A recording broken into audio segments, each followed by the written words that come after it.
This is the Aflac Insurance Inside High School Sports Show, highlighting all of Section 3, interviewing the greatest local coaches and athletes. Brought to you by SummitCars.com, broadcasting in the ESPN studios. Here's your host, Mike Bristol, and Eagle Newspapers' Phil Blackwell. All right, here we are on it, like Bristol and the great Phil Blackwell, ladies and gentlemen. Always doing a terrific job. And Mark Burns in studio. Burnsy, what's up, pal? Hey, morning. Another nice chilly central New York morning. I know. Or as we like to call it, winter. We haven't had a lot of it, to be honest. I've got my rocking boots on today. All right, let's talk about, Phil, is it 2 sets of studio guests today? Yep, a couple groups here made it through the snow. I appreciate it. I'll tell you, I appreciate it much more when they have to make the effort to get here because of the weather and all that stuff. I mean, it makes you happy. I appreciate it even more because, again, it's not always smooth sailing in central New York during the wintertime, you know? All right, let's get it going. We've got our Upstate University Hospital Spotlight interview with members of the Liverpool boys swimming team. And maybe no winter sports team in Section 3 has put together a more impressive run than the Liverpool boys swim team. Not only did the Warriors win all 11 of its meets against Section 3 foes, it did so without home. Competing in all meets and tournaments away from Liverpool, it's a unique challenge, and the Warriors group of seniors are here to talk about it. So what do we got, Phil? Will Allen, Catalana, we've got Hyde, Simon, A.J. Wagner, Wilhelm, who else? 5 of the seniors are here. Okay. And it's an amazing team because these seniors have all come from different perspectives. Some of them played other sports and were doing this for the first time. Others had brought unique skill sets and unique motivational skills to this group. And this is just the senior group. This isn't even the top group of swimmers who we're going to talk to, I think, in a couple of weeks on this program, who are an amazing group unto themselves. But the seniors have an interesting perspective of having to practice every time and then compete every time away and still dominate the way they've done this season. I love it. We've got our SummitCars.com spotlight interview with members of the Skinny Atlas boys ice hockey team. We all saw the Skinny Atlas ice hockey team steamroll most of its opposition the way of winning the state Division II championship last winter. We also knew they have a lot of talent back this season. 17-0 record so far, number 1 state ranking since December. Adam Casper, Cole Heinz, Tommy Coyne, Colin Weeks, Charlie Russell, all in studio. The thing about this group with Skinny Atlas is they brought back a lot from a state championship team, and they only seem to have gotten better. Only a few times this season have they really taken any real challenges. I mean, you had a 1-1 game with Auburn in December, a close 1-0 game with West Tennessee in December. They actually trailed FM in the third period a couple of weeks ago. On the other hand, they've shut out their main opposition in Division II, a lot of it. They've had shutouts over New Hartford and Clinton and Whitesboro, and they're going to play Whitesboro again next week. And then the second game with Auburn, they beat them 10-0 after the 1-1 tie. So they are just an explosive team, so many different options, and certainly the favorite to repeat a state championship, which I don't think the program's ever done before. Is Mitch the Ditch on the show here today, or no? He come in studio? Oh, no, it's just the guys. Guess we'll just have to rip on Mitch a little bit. Josh, what's up, pal? Say hello to everybody. Hello. What's going on? Nothing much. So, Marcellus Mustang, you're doing a little job shadowing today. Yes. Tell everybody a little bit about yourself. I'm just learning how to become a broadcaster in sports journalism and watching how you guys do it. Playing high school football, yes, playing high school play football. high school football. Wide receiver. Yes. Talk about Marcellus Country and the football team. We did pretty good. We went to playoffs, lost second round to Oneida, and we're just hoping to come back stronger next year, you know? Awesome. Got your mom here. Yes. Which is great. You'll do so in a very different division. You'll notice there were changes that you made. They've announced some Section 3 changes, and we'll touch on that in the next couple of weeks. But one of the things is that your division, while B was a little less touched than some of the others, it still saw Salve leave for Class C, and also Bishop Ludden go to Class C, and Casanova go to Class C, and the others. So it's going to be a little different next season, even though the other divisions, there were far more changes elsewhere, things like that. So are you a little disappointed that you don't have Salve still on the schedule and things like that? Talk about that, Josh. I hope they still have Salve in the schedule. I think you still have room for it, I think. But Salve was a really good team, you know. We lost to them. We played hard, but we're hoping that we can just find a way to get back at them next year. What was the best part of the season last year? Best part of the season last year probably had to be just making it to playoffs. You know, it was honestly just a great experience being with my teammates, and it was just something I didn't get to experience ever before. Nice. Good job. So job shadowing today. Phil, we got to talk about a couple things, but first we've got the great and the tenacious and the dapper Mark Burns. Dapper. Yeah. I got a haircut just for the show. So, cleaned up, took a shower, got a haircut. Yeah, I didn't. Phil, you? No. Yes. Phil. Yes, I did. You just threw a hat on, bro. Yeah, I didn't take a shower yesterday. I'm just saying. It's radio. Paint a picture.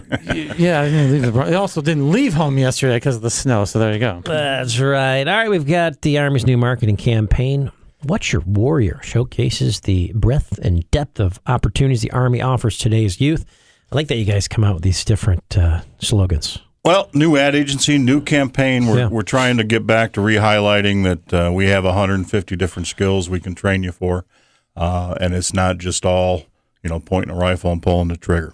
So, but we have had a couple, busy couple weeks here supporting high school sports. 2 weeks ago, we had the Football Foundation banquet out at Turning Stone. Yep. Got to watch them give a bunch of Section 3 awards and scholarships out. Last couple days, I had the fortune of being out at the Turning Stone for the New York State High School Football Coaches Association clinic. That's always fun every year. This year, got to meet Riley Dixon, former SU great, and he was there to speak on nutrition to the coaches and the importance of that. He's brought in by the American Dairy Association, and then I got to highlight my boss. He spoke for a while, told a great story. We have a local hero from D-Day, a little over 75 years ago. Really? Yeah, a young man won the Medal of Honor by the name of Carlton Barrett. He's from Fulton, New York. Part of the 1st Infantry Division. He landed with about 160,000 other people on that fateful day, wounded repeatedly, shot in the hip, chest, had the radio shut off his back, and he kept returning to the beach, getting his wounded comrades, carrying them back since he couldn't use his radio. He was carrying them back and forth to the landing craft and also hand-carrying messages. So right here is greatness. And the point that the colonel was making with that was that everybody's got a Private Barrett in their ranks. When you look across, as coaches look at their teams, you just don't know, the greatness that is behind these young men's eyes when they go and people ready to step up whether it's bullets flying or they need a good 4th down play. There's folks out there that rise up. That rise up. Yep, absolutely. Talk a little bit about what was it that I want to talk about? Oh, the banquet there on the 26th. What was that like? That was good. We had a color guard to let everybody in. The number escapes me. It's probably because I'm getting up in years of exactly how many. Every school, with the exception of 3 in Section 3, were represented that have a football program. I know Phil will know the number on that. Right, of course. 70-something, something like that. So they all got a $500 scholarship. They do a lot of the Football Foundation does a lot of work year-round to raise money for that. I think you guys were honored last year as a supporter. Oh, yeah. And the Mike Tirico terrific. emceed the event. And the other big thing is February's Black History Month. The Army is celebrating our diversity. You can go to our Facebook or our Instagram page. There's a lot of highlights on famous Black American soldiers. We also have, if social studies or history classes out there are looking for a little change of pace, I do have some videos. I do have some resource documents we'd be happy to share. Just call my office, 315-479-8534, and we can get those videos out to you if you want just to change a pace. And it does highlight the all the way back from the Revolutionary War contributions that African Americans have made to this nation's defense and our Army. That's awesome. Burnsy. Nothing better than Mark Burns, ladies and gentlemen, in the studio. Tell my boss that. We'll be right back. ESPN Radio 97.7, 100.1. This is the Aflac Insurance Inside High School Sports Show, brought to you by SummitCars.com. All right, here we are back on it. Mike Bristol, the great Phil Blackwell. Let's do a little top 10, and then we'll start getting to our guest, Phil. A great week, obviously. As we always have. About a truncated here. week, even if with the weather and all that, but still. I know. Let's talk about Class A for a second, boys basketball. A couple weeks left here in the regular season. Whitesboro still perfect, 14-0 going into the week. Anything changed? JD, the same defending champs. ESM doing well here early in January. On top of that, their CBA, obviously, that won 10 of 12 following a 1-4 start. They've been dangerous. Bishop Grimes, Central Square. Where do you want to go? A lot of places. All right, let's start Whitesboro has kept itself undefeated, and can they keep it that way through the last couple of weeks of the season? We will see. Talk about payback. Remember that JD lost to ESM when they played him on January 10th. In Tuesday's rematch, it was 91-57 in the Red Rams' favor. They have not lost since that first ESM game. And again, in the rematch, they unleashed 15 three-pointers on the Spartans. It was just a barrage. They play like that. No one's going to top them. But it's hard to do that every night. CBA kept going. They avenged an earlier loss to Bishop Grimes by beating them Tuesday night. And now they've won like 11 of 13 as they had to do a second Holy War game with Bishop Ludden on Tuesday. So they're part of the mix. And Central Square has been a quiet factor all season long, still with games left against both ESM and JD to make a statement themselves before the playoffs. So there's all sorts of contenders in Class A, and there might be a few more there, even in AA. All right, let's talk a little bit about the decisions over Corcoran and Baldwin. So last week, first talk about that narrow decision. Then I want to get into West Genesee, talk a little Henniger, Bishop Ludden, talk Frontier League as well. Well, the Tuesday night in Class AA basketball was something. Because on Tuesday night, you had Baldwinsville beat Liverpool on a last-second shot by J.J. Starling, which is exactly what he did a few weeks ago when they played at OCC. In this instance, it was a scramble, and then the ball got to him, and he made the layup just before the buzzer. But nonetheless, and he was wearing Kobe Bryant's Lower Marion High School 33 rather than his number 1 because they were wearing throwback jerseys. Beeville. They had older Beeville jerseys, but they wore 33 rather than the 1. So it's just weird how that happened. And then, same night, West Genesee beats Henniger on a last-second shot by Anthony Detellis, not known as... It was his only basket all night, and it was the game winner, and it kept West Genesee's win streak going. I think they've won 11 in a row.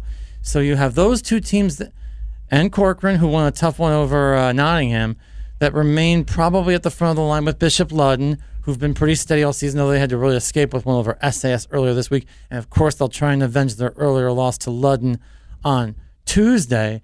And you also have... Well, I was going to mention Lowville continues to bash the Frontier League and they're staying on top of the Class B rankings. You got Solvay off to a big win last week over Weedsport. West Hill still improving here, and that rematch with the Bearcats 74-69. General Brown, also a good challenger there to Lowville. The Solvay game was something on Monday night because Solvay was down 18 in the first half, made it all up by the end of the third quarter, led by 8 in the fourth quarter, saw West Hill come back to force overtime, and then in overtime with the score tied, Bagosi fouls out, and Solvay still scores the last 5 points of the game to prevail.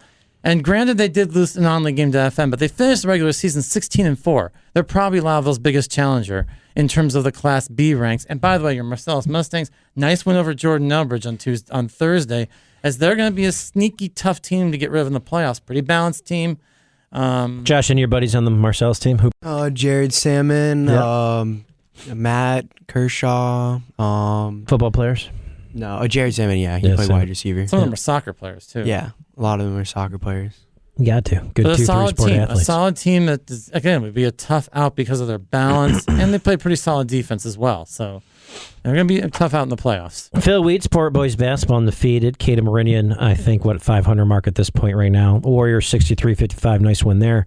What else we got there in Class C? That Cooperstown, Central Valley, and then Class D, we can talk a little bit about that. All season long, the top two teams seem to be Weedsport and Cooperstown. But in the recent couple of weeks, we've seen Herkimer and Cato Meridian emerge as real contenders. Herkimer knocked off Cooperstown, then knocked off some other teams as well, I think, and they're on a hot streak. And Cato not just knocked off Weedsport, they knocked off state-ranked Onondaga as well. Cato has suddenly emerged late in the season as somebody that'll be a really tough team to get rid of come sectionals, and it changes the Class C picture ever so slightly. It's not a two-team race. Real quick, who do I want to mention here? I know Lyme survived Copenhagen double overtime. That was a great game. Isaiah Wilson, 33 points, past 2,000 for career. Let's talk about that for a second. Also, I want to talk a little bit about his uncle Scott, who got, 2,300 and something points earlier in the 80s, so I love how it follows, the uncles three of the top, and... apparently 3 of the 9 players that have 2,000 points are connected as family members to the great. Wilsons. That's just ridiculous. Just ridiculous how it runs in that particular family. And I think in Class D, you pretty much have these two favorites. Lyme, who was the sectional champions last year with Wilson, and DeRuyter, the undefeated Rockets, who will get a test at the end of the regular season. I think they'll be playing someone next week. But the point is they're 19-0, and they're one of the only 2 unbeatens left with Whitesboro. All right, we're going to get more to top 10. We'll get to our 4 through 10 a little bit later in the show. We've got our Upstate University Hospital Spotlight interview. Members of the Liverpool boys swim team on deck. This is the Aflac Inside High School Sports Show presented by SummitCars.com. This is the Aflac Insurance Inside High School Sports Show, brought to you by SummitCars.com.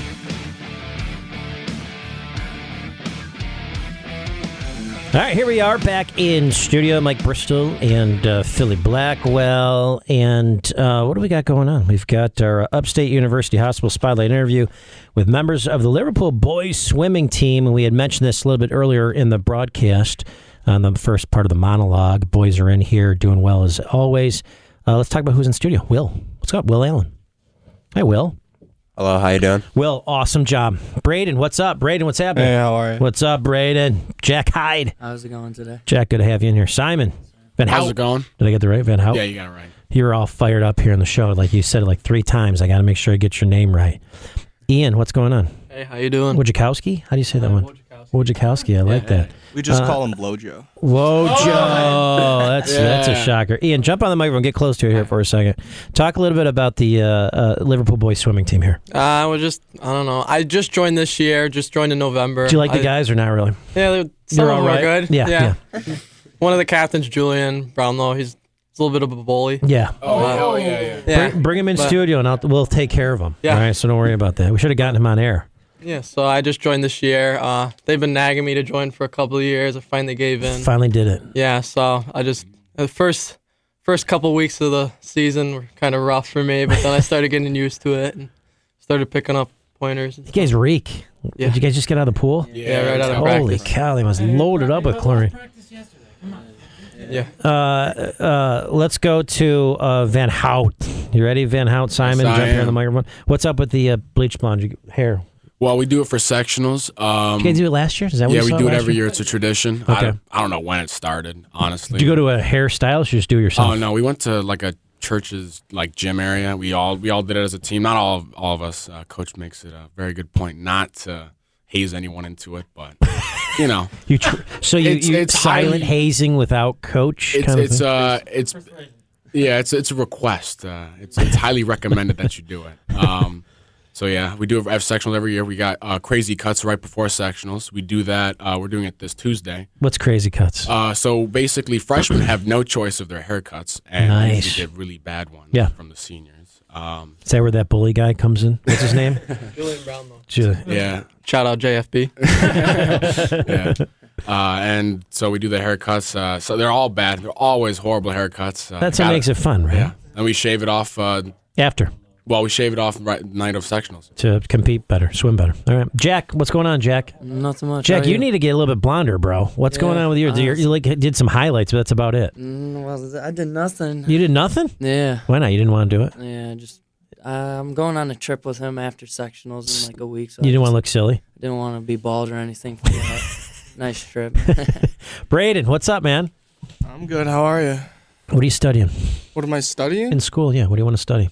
Looking at engineering schools right now. Where do you want to go? Well, I got accepted into a few. I got Roberts, Wesleyan, and Clarkson. I got accepted there. Good schools. Well, I've applied to most of the SUNY schools and all that. Very nice. Good. Most of the team, well, a few people on the team. I think we have 3 people already, like, they're going to RIT. Nice. They're going to RIT, our seniors, so that's good on them. No question about Smart that. people. Yep. Will, what's up? Hey, how you doing? What's your favorite part about this team? I just love how everybody works hard together and everyone pretty much gets along except for a few people, which are just always nagging at Is each that other. JBF guy or whatever? Yeah. Yeah. Like an old couple. We all just have a great time. Everybody Is he works listening, really by hard. the way, JBF guy? We hope so. Yeah, that's it. Maybe he'll learn his lesson and be nice. Coach thinking all about this, yeah. All right, let's go to. I want to ask a little bit about where'd you guys practice? Ian, where'd you guys practice all year? We've been practicing What at facility? Fowler High School. Okay. Yeah, we've been. It was kind of hard to Were you find. just there just now, this morning? Yeah. Wow. Just down the street. So tell me about it. I don't know. It's a decent pool for what I've seen, so Yeah. it's pretty nice. And then, I don't know, their blocks are pretty crap. All right, nice. That's good. At least you're honest. Will, talk about your specialty, 500 freestyle. Let's talk a little bit about that, what Coach says. It's quite the long event. Yeah, no kidding. It's never really been my favorite, but I've always swum it since freshman year. I'm just kind of stuck with it. It's been tough. I've always tried to decrease my time and everything like that. And it's quite the race. It's long, it's grueling, and it's not really fun either. Not but really you quick. do it for the team, right? Yeah. You do it for that's good. Yeah, of course. Jack, you take part in what, 8 different events or something? Yeah, I guess you could say that. All right, break them down. Let's hear them all. All of those 8, I'd probably say like the worst out of all of them. I've swam like the 500 like Will. I've been stuck in that for a couple meets. I've been stuck in the 200 IM. I hate that event too. Been stuck in that. I swim. You guys enjoy the sport a lot, don't you? Oh yeah. This is one awesome sport. I'm in the 100 back, 100 freestyle. I do a lot of things. Whatever he puts me in, I could probably do. All right, Ryan, aside from your skills in the pool, you brought back the tradition of bagpipes at the start of each meet. I want to know about, well, Ryan's not here, right? Or is he? All right, well, I want to hear about, where's Ryan? What's he doing? He's in Florida visiting his father. Well, that would be a good reason. He's in Florida? Yeah. What the heck? All right, Van Hout. Let's talk about this here for a second as we've got our Upstate University Hospital Spotlight interview. Let's talk about the bagpipes, bringing it back to the boys swimming team. So every year, last year, we brought it back at the beginning of every meet. He'd come out with the bagpipes. I thought it was really nice. I really enjoyed it. Shame we didn't. Yeah, I thought it was really classy, better than just walking out to some song. I thought it was really cool. It's a shame that we didn't do it this year. I don't know what happened. What happened this year? Oh, that too, yeah. JBF say no? He could have just brought it. So that's it. That's all you got. I mean, I don't know what song you come out to now? Some rap tune or something? Nah, we have all away meets now, so we don't have any. So you guys don't even have a home? No. Till next season. Fowler's not good enough, I guess. The pool will be done? Yeah, I think so. I talked about it with. Hopefully. Talked about it with one of my coaches at school. Said it's going to be really nice. The renovations were going to be. Of course, really they will nice. be. All right. Simon, let's go to you. Oh wait, Phil, jump on the microphone for a second. What would you say? No, it's a whole facility. The thing that I was most impressed with about this team was this stretch of the season that started in just after the New Year, where you had like 6 events. I mean, explain how many events you had and how many days. It was a really tight schedule. I mean, what was that? How back-to-back meets, a big meet in Rochester area. Yeah. How many meets were in how many days? I mean, can you remember what that was?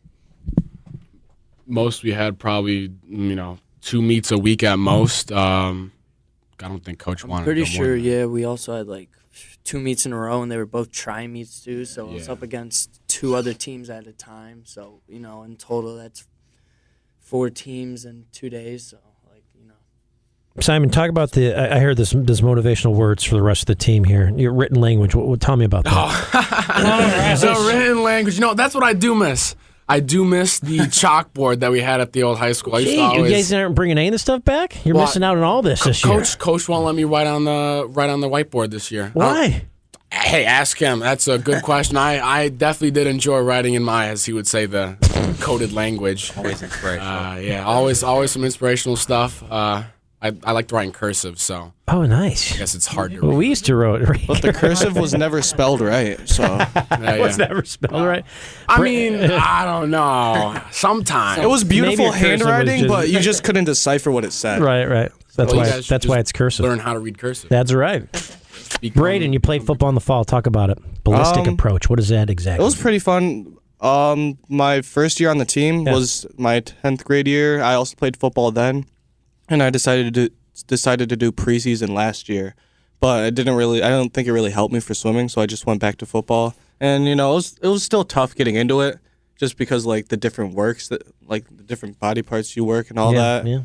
Like football is just a lot more straining, but I mean I couldn't really say that because we don't do a lot of hitting in football right now.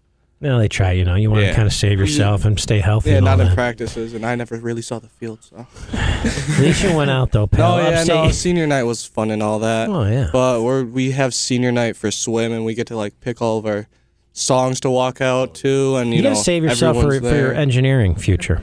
Yeah. Our Liverpool boys swim team, Upstate University has a spotlight interview here on the program. AJ's not here, so what are some of the medical conditions AJ had to get through? Boys, what was going on? I know he has, I don't know what it is exactly with, like, physically, but I know he has, like, really bad shoulder problems. Oh, okay, so he had some of that kind of stuff. Yeah. I know he has a salt. Yeah, I know he also has a salt deficiency, so that doesn't help too. So, like, he always has to have, get salt in him or something. Wow. So, like, that doesn't help. Yeah, we all feel pretty bad about that because we can see that he does want to actually swim and try. And be part of this. Be part of the team, yeah. So, like, even right now, he's in the water. Do this thing. Good man. All right, let's do some shout-outs, boys. Will, why don't you start out? Who do you want to give a shout-out to? I want to give a shout-out to my parents. Nice. They really supported me throughout these years, and I really couldn't have made it through this year without them. Very nice. Braden, shout-out. What do we have a shout-out to? Shout-out to my family and all that, my parents, and shout-out to Ryan for not being here. Good. Have fun in Florida. Nice. Jack, shout out. Definitely shout out to my two wonderful parents, and shout out to an okay captain, I'd say, Giovanni Brownlow, aka Julian. Simon. Shout out to my parents and that one person that I won't mention, but everyone knows who we're talking about. Ian. I'll shout out my parents because after all the nagging, they finally let me do swim this year. So they didn't want you to swim? No, they wanted me to. So I row. Yeah, rowing's good. So yeah, I row a lot. So Syracuse Chargers, right? Yeah, I do Syracuse Chargers and then Liverpool. Bob O'Leary, great Bob. You know Judge O'Leary? I think there's a boat, the Judge O'Leary boat there. No, I don't know. With the Chargers. Yeah. Oh, is that with his man? Yeah. Yeah, so just shout out my parents and then my little brother. All right. He's sitting at home right now. Big round of applause for you boys. Great to have you in studio. Great job. Thank you. We've got our SummitCars.com Spotlight interviews. Skinny Ice Hockey on deck next. ESPN Radio 97.7 and 100.1. This is the Aflac Insurance Inside High School Sports Show, brought to you by SummitCars.com. All right, here we are back on broadcast. Mike Bristol, the great Phil Blackwell. Phil, what do we got? What's going on? We have members of the defending state champion, but also number one ranked in the state division 2 Skinny Atlas Boys Ice Hockey team in our studio. We have Adam Casper, Cole Heinz, Tom Coyne, and Colin Weeks. Let's say hi to all these guys. Adam, how are you doing? I'm pretty good. And Cole, how are you doing? Doing pretty good today. And just get into the mic if you can. Tom, how are you doing today? Doing good. And Colin, how are you doing today? Good. How are you? All right, that took care of that part.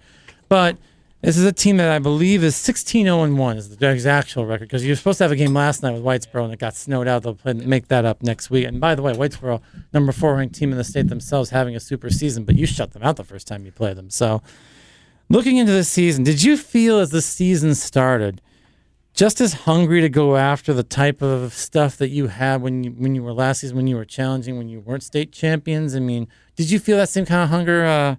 Did you feel that way, Adam? Yeah, I think after we won states, I think like that off season, everyone was just eager to get back into the swing of things because we saw what we could do, and we knew that if we like put the effort forth, we could do it again. So I think so. And so let me ask Cole this question. Where do you think this team is better than even when it was a season ago in terms of offense, defense? Where do you think it's better, and what could still improve?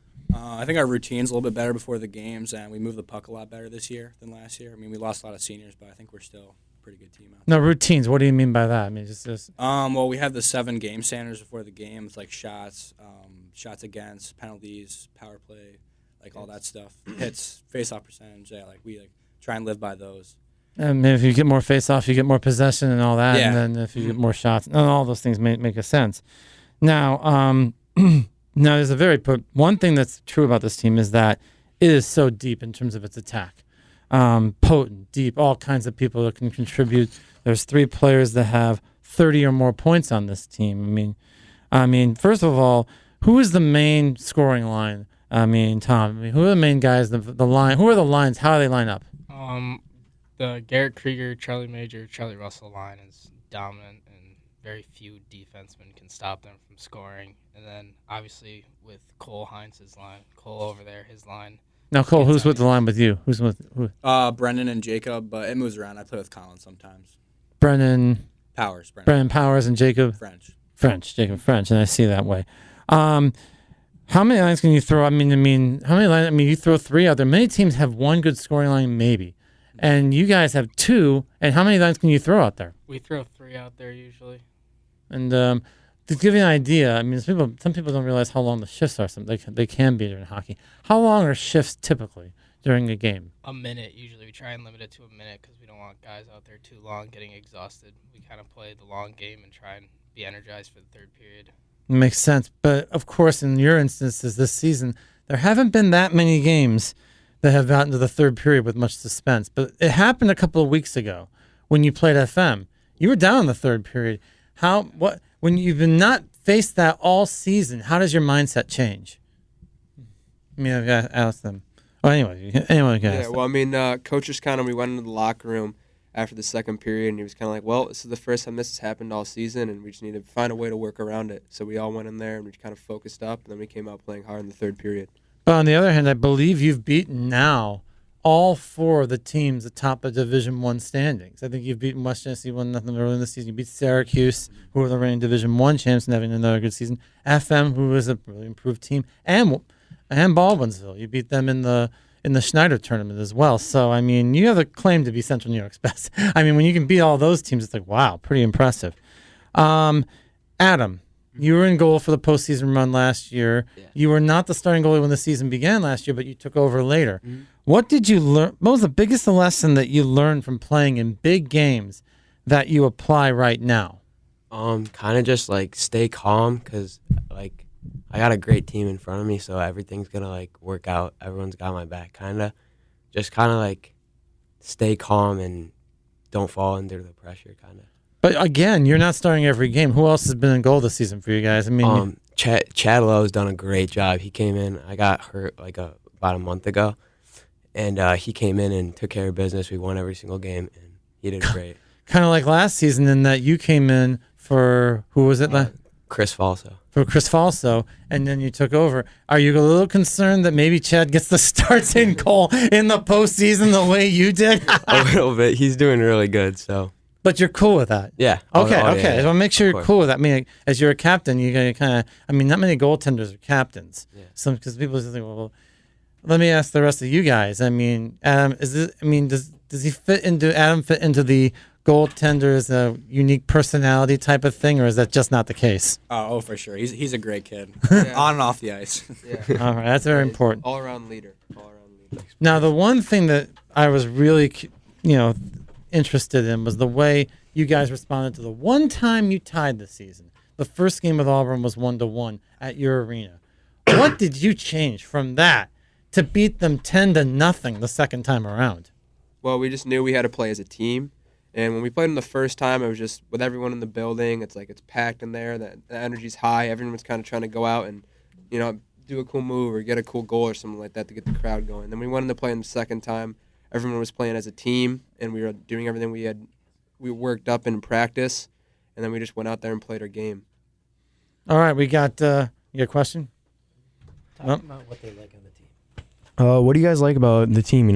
What's your favorite parts? People on the what? I don't know. What's your favorite part? I think the boys in the locker room are really close. It's always fun to be in the locker room and go to practice every day because everyone's friendly with each other. It's pretty cool. Yeah, when you have a team like this, that's an important thing. You have to have that sort of chemistry, not just on the ice, but off the ice, because you got to live with these guys. You got to go to school with these guys, and you got to get along with them, I hope. But it's easy when you win like this. Of the Division II teams you may face in the playoffs, now that you've seen all of them once at least, what offers the biggest chance? I would say, looking at the games, Clinton's given you a couple of pretty tough games this season. In fact, it was 3-2 earlier this week. That game, why has Clinton become such a headache for you guys? They just play physical hockey. They get on us. They do have a good forecheck and back check, and they're pretty tough to play against. Yeah.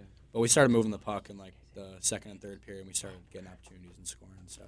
Well, the thing with Clinton also is that I got to mention that their girls hockey team beat Skinny Atlas for the sectional championship last week, and they're playing this weekend in the state Frozen Four in Lake Placid. Wow. Pretty neat. And the same ring, almost 40 years to the day of the Miracle on Ice. Almost 40 years to it. They're supposed to start the semis last night, but it got snowed out. They're playing this afternoon, and then the finals are tomorrow. So,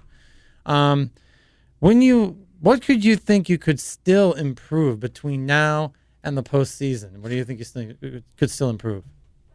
I'm gonna say just like our working under pressure, because I think with what happened with Clinton was when we were down 1-0. I think we sort of start to freak out because we're not really used to being down during the game, and I think kids try and do it all themselves, and I think we just need to make sure that when we're down, we just kind of work as a team and kind of stay calm under pressure.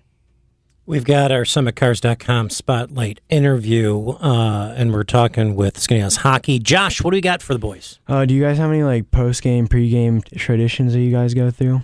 Yeah, so usually like post-game, we all come in the locker room, coach gives us a little like speech or whatever, and then we'll do the hard hat, and that's like the hardest worker of the game. The person who got it the previous game will give it to whoever they thought worked the hardest, and then that person will give a little speech about the game, and then we run through our 7-game standards and like check off whichever ones we got for the game, and that's about it, right? Now, is that an actual hard hat? Yeah. Yes. Yeah. Construction. Yeah. That's what I mean. I mean, it's nice to have a hard hat, or a real hard hat, to make the point, I suppose. Yeah. Now, you've accomplished a lot in this program. You've won sectional state championships before. What would it mean to go back-to-back as a state champion? I don't think this program's ever done that before. Yeah. What would it mean to do back-to-back? I mean... So the last couple of times we've won the state championship, we've come back and lost the next year, and I think it was overtime, right? Yeah, I think it's been like twice that's happened. Yeah, so we're looking to make history this year and come back and finish the job because, I don't know, we don't want to go back and lose. We want to come back proud and winning again. So. Well... I mean, it also mentions, what gets me again, I want to mention, I don't want to neglect the defense because we talk about it so much. I mean, who have been the defensive pairs that have been working in front of you, Adam, about some of the guys that have been playing in goal, in front of defensively? Jack Henry, Cam Lowe, Luke Renaud, Drew Henderson, Colin Morrissey, they've all been working really hard. And, I mean, I can't remember the last time I've had like a 20-shot game because they just, it's really the whole team, but the defense just locks down and they don't let many shots through, so they do a great job. I mean, puck possession wears the defense down. It always seems to do that. Yeah. What's this next week ahead? I mean, you're going to have the rematch with Whitesboro. You're going to have another game with New Hartford, if I'm not mistaken. What do you think you're going to be working on the next few games before you hit the postseason? You can talk about that. Yeah. We're just going to, we don't really change much for anyone. We just like to go in and we just try to practice the stuff we've been doing all season. So when it comes to game time, it's routine, and we know what we're doing. And it's just we're all calm out there, moving the puck around, and that's how we beat the teams, just by playing calm. I mean, we wouldn't have a segment like this unless we bragged on Mitch Major, because that seems to be a requirement every time Mike does the show. We have you guys, but Mitch is. I mean, in terms of your coaches, are they working you as hard now as they were at the start of the season? Are they being a little easy, knowing that you've been working hard? I mean, what are practices like? I mean, because I've always heard with great teams is that the practices can make the game seem easy. Is that the case with you guys? Yeah, our practices are really good, and we've been going a little bit lighter lately since like the injuries and sickness and stuff, like the flu going around. But the practices are usually pretty awesome. Right. What's the energy like in the locker room before a game? They laugh. I'll take this one. Well, everyone's kind of got their own thing to do. One thing our coach stresses is just don't interrupt anyone else's routine. So some guys put their music in, some guys stare at the wall, some guys are just a complete nuisance to each other. But that's just what gets people energized for the game, and that's kind of what makes them play well. So we all kind of stay out of each other's way, but at the same time, we just kind of respect what each other are doing. And that's when we ask, what's the routine for all you guys? Adam, what's your routine? Well, your routine specifically. Yeah, so we warm up as a team. I do, and like everyone does, like their stretches, and then I usually like throw a tennis ball on the wall, start catching it, get my hands going, and then usually roll out with like a foam roller, and then put my headphones on, get dressed, and then go to the ice and like visualize the ice for like about 5 minutes, and then we go back in and coach gives us a speech. So. Cole, what would be your thing that you do before a game specifically that maybe I jog like a couple laps around the rink, do a couple stretches, and then me and a couple other kids go on like a kind of calm, relaxing walk just to clear our minds for the game. Calm, relaxing walk. Tom, what would be your thing before a game? I do a short stretch, and then I get back to the locker room, and I just kind of like, I sit there and just kind of like, I go on my phone, and I just kind of relax and kind of calm the nerves before the game. I don't know if being on a phone exactly calms your nerves these days. I'm just saying. Well, I'll play a game on my phone. Okay, I'll get my then mind. That's fine. I know. I do the paint by numbers thing. Anyway, Colin, what would be your thing? Usually I just go out, run a lap, do some short stretching, then go back in the locker room and just kind of try to relax, listen to some music, and just keep my mind kind of off the game for a little bit, just so I'm not stressed out, and then focus up and head out. So, I'm just saying. I mean, you've gone through the experience of a state. I mean, having gone through the experience of a state championship, do you realize that? I mean, a lot of people say that it only makes you hungrier to do it again. I mean, is that? I mean, having gone through it once already. Yeah, that's definitely the case with us because we knew as soon as we did it last year, the season was over. But everyone throughout the spring, everyone just wanted to get back into the locker room. Everyone couldn't wait. Anticipation for the season was pretty high, and everyone's pretty focused this year, and we know we want to go back and win another one. All right. I mean, all right, good job, Skinny Atlas Hockey, Phil. Let's awesome get work some as shout-outs. always. Let's do that quickly. Shout-outs, all right? Run down. Go ahead, boys. Who do you want to give a shout-out to? I want to give a shout-out to my mom, my dad, and my sister for always like supporting me and bringing me to games and stuff. Nice. Yep. Same thing for me. I'm just going to shout out my family. Yeah, my family, my brother Cullen, my dad, my mom. And? I'll shout out my mom and my dad, and then my brother Jack, who's also on the team, and my younger brother Braden. All right. Good work, boys. All right, we'll be right back. ESPN Radio 97.7, 100.1. This is the Aflac Insurance Inside High School Sports Show, brought to you by SummitCars.com. All right, back on it. A lot of fun this hour. Syracuse Legends up next. I've got Raphael Addison coming on. I've got Arinzio Nawaku, Alan Iverson, or Griffin. Alan Griffin. I wouldn't mind Alan Iverson. That'd be nice. That'd be a great dog. That'd be pretty fun. AI. He used to lit it up, football player. He was an unbelievable football player in high school. Yeah, 6'1". I mean, 6'1", hops, 40-something inch vertical. He was ridiculous. Phil, let's talk about the Class B girls basketball here, and entertaining and intriguing this week. Talk a little bit about Saratoga, Rochester Mercy, left South Jefferson, and built vulnerable. Let's talk about some of the challengers, Oneida, Marcellus, and all the games just Marcellus actually today. and Oneida are going to play each other in about an hour. Yeah. And it's a big, big game in terms of how the Class B playoff sectional bracket might ultimately look like. Oneida only has the one loss this season, a very talented group, and Marcellus with only 2 losses this season. So these are 2 teams that could end up switching seeds as a result, with South Jefferson up there. And look out for West Hill. They have won like 7 or 8 in a row, led by their 1,000-point scorer, Jenna Larrabee. They have really rolled in the last month of the season to be, again, a factor like they normally are. And Syracuse Academy of Science, a team that sneaked into the state rankings, knocked off the likes of Bishop Ludden and others. They're another team that could be a factor in this thing before it's all done in Class B. Talk a little bit about, I guess, when we look at the Indians, they've just 1 defeat, and the Mustangs just 2. 10-game win streak just broke with CBA. Talk a little bit about that, and we'll get into West Hill and some of the other What's teams. been impressive about Marcellus, as I'll say about this before, is that they only have a small roster. There's only 8 players on the varsity roster, and most of the season, they've only had 7. May Lamar was injured for about a month, and she just returned this week. But the McLaughlins and Hannah Durand and Sam Wynn and others have really stepped up. Every one of them. They all play in the rotation. All of them can produce. All of them can put up double figures in the game. Well, Oneida is a very similar team in that they have nice balance, even though they have a 1,000-point scorer in Ella Rainbow. Very similar type of team, and the strongest group Oneida has in a while. And I'm just really excited. I'll be curious to see what the playoff structure looks like, because they're all coming from different leagues and how the points and how it all plays out. Because how you're paired in sectionals can go a long way to determine whether you win it or not. Because of matchups, because it's always about matchups when you get to the playoffs. Jenna Larrabee passed 1,000 career points. I want to mention that. Also, Syracuse Academy of Science, a state-ranked team as well. Bishop Grimes, Adirondack, Chittenango, all legitimate threats here in the postseason, too. Yeah, I think with Girls Chittenango, basketball. I think we had her on the program earlier this year. Allie Shoemaker, I think she's about the only player that I've ever heard pass 1,000 points, 500 rebounds, 500 assists, and maybe 500 steals in her career. All just a great all-around athlete, also a fine soccer player for Chittenango.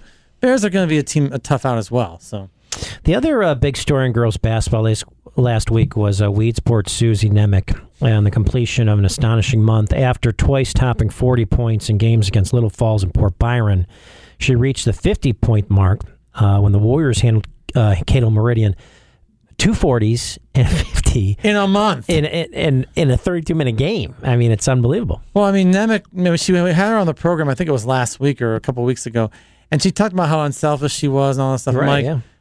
And you're getting 50 points? I mean, but at the same time, I can't recall even some of the greatest players we've had around here put up 40, 50 in the same month for a team that's clearly going to be one of the, maybe if not the favorite in Class C with defending champion Cooperstown, not to mention teams like Thousand Islands could be a factor on Onondaga. And they knocked off Onondaga earlier this week. That was a very important win for the Weedsport team as well, as they look like probably the top seed once you get to sectionals. Brickfield's continued run here. Talk a little bit about that. 17-0. And then things are quieter a little bit here. The large school ranks, though in Class AA, FM had to deal with a sideline superstar, Lexi Rowe. Yeah, difficult thing with FM not to have Lexi Rowe when they played CNS, who didn't have Jessica Cook, yet still won that game as well. We had them on the program here last week. CNS and Beeville, big time regular season finale, or big match showdown next Thursday. Beeville's lone loss of the season was to CNS back in mid-January, and they've rolled everybody opponents since. It's the Bees' depth. Let's see if Cook comes back. She was out this week. And Cook, I mean, they really don't need her until the playoffs, and I wonder if they're going to put her out there against this tough Beeville team who's going to be swarming for payback from the first time they played each other. Very intriguing game. How about some wrestling? Let's get into some wrestling, some The dual state meet dual action. meet was last week, and Fulton made it all the way to the championship round before Minisink Valley knocked them off. Finished second in the state, a very impressive performance by Fulton, while Central Valley took an early round defeat. But today, you have the 5 sectional class tournaments taking place.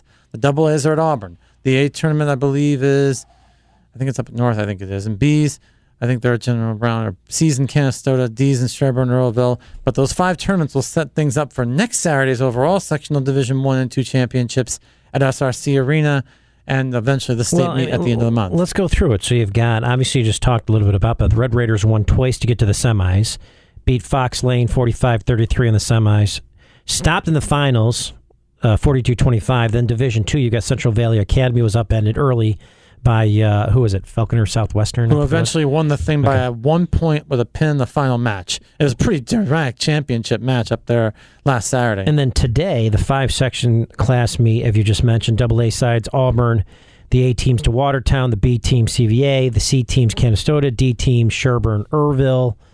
What, am I missing anything? Nope, we got the 5. I mean, Fulton will obviously be the ones in the A and CVA in Class V, but in Class AA, what a season Liverpool's had. Oh, yeah. Regular season league champs, like all the others, mostly road meets for the Warriors this season. They have the 4 Iano brothers. They have twin brother juniors and twin brother seniors, all the Ianos. Pretty impressive. And by the way, I want to mention before we're done here, 2 other sectional things happening. Right now we have the indoor track Class A section, AA and A sectionals taking place at SRC Arena, snowed out last night. The B, C, and D ones are later today. Sunday, we have the bowling sectionals taking place, boys bowling at Utica's Panorama. Congratulations last week to Rome Free Academy, Division 1 team champions, and Camden, Division 2 team champions. They're heading to the state tournament at Strike and Spare in March. Proctor's Caitlin Conte had the top 6-game series of 1,200, by the way, too. Incredible job tough, there. Yeah, tough conditions at Flamingo Bowl last Sunday, but congratulations to all of them. And I think there's also a sectional shootout taking place sometime next week for individual bowlers to see who goes to the state tournament as well. Sunday, Utica's Panorama. Tell me, we got a couple minutes. We're okay. Tell me a little bit about the Panorama, what that's like. No, different conditions than what they faced most of the season, even though with the large schools, they all have their own home houses. But Liverpool, again, we come back to Liverpool, Bob Pirano's team. He has got a great group, the 2 Roberson brothers, and I think Winston's, who had a 300 game earlier this season. And that team was undefeated in SCAC, and obviously they're going to be favored in Division 1, even though there's some pretty strong teams from Central Square, pretty strong individuals from Auburn, Fulton, places like that, ESM, places like that to watch. And I'll be curious to see what happens there. And in Division 2, which again, the team champions advanced to the Strike and Spare for the state meet tournament in mid-March. Josh, tell me real quick. Let's get Josh back on real quick, who's shadowing us from Marcellus High School. Tell me about Kathy, your teacher there, and how she sets these up. This is great that she does this. Well, she just, when you go out, you like meet her, she asks like what you're like looking for in job shadowing, and then she just reaches out to her connections, and then I found you. Let's give her a big round of applause. Kathy, great job, right? Come on, Kathy, good job hooking up Josh as mom coming in studio. Josh, any closing words for everybody out here? Just this was a pretty good experience, and no, phenomenal, Josh. Not pretty good. That's a better word to use. Did you get a little nervous when I did threw get you a little in the nervous. fire real quick? Yeah. Just so you see what it was like? A little nervous, but then look, you came right back. You had a question, you came right back yourself. Yep. You showed that you could take it. You did a great job. Thank you. One of the best we've had, Phil, actually, when we throw in the fire. And we've had some people here that they didn't stay. Let's put it this way. But we're not going to mention that too often. We try to stay positive here.